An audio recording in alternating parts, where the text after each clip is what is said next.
يسبح لله ما في السماوات وما في الأرض الملك القدوس العزيز الحكيم هو الذي بعث في الأميين رسولا منهم يتلو عليهم آياته ويزكيهم ويعلمهم الكتاب والحكمة وإن كانوا من قبل لفي ضلال مبين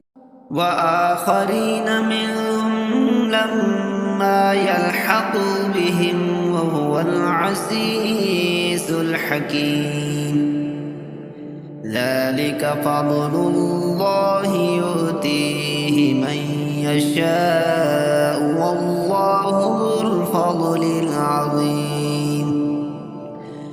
مثل الذين حملوا التوراة ثم لم يحملوها كمثل الحمار يحمل أسفارا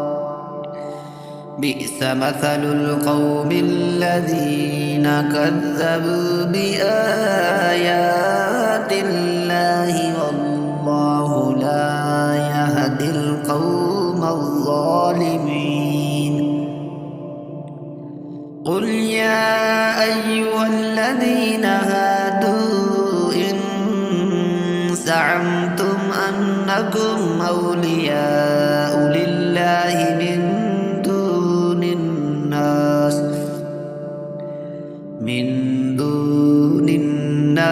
فتمنوا الموت إن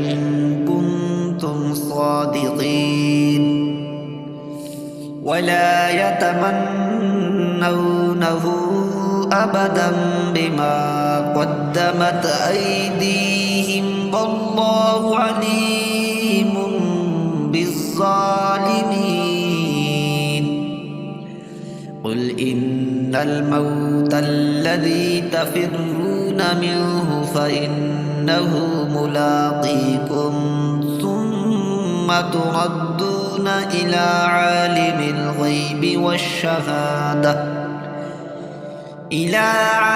الغيب والشهادة فينبئكم بما كنتم تعملون يا أيها الذين آمنوا إذا نودي للصلاة من يوم الجمعة فاسعوا إلى ذكر الله وذروا البيع ذلكم خير لكم إن كنتم تعلمون فإذا قضيت الصلاة فانتشروا في الأرض وابتغوا من فضل الله واذكروا الله كثيرا لعلكم تفلحون وإذا لقوا تجارة أو لهوا انفضوا إليها وتركوك قائما قل ما عند الله خير من اللهو ومن التجارة والله خير الرازقين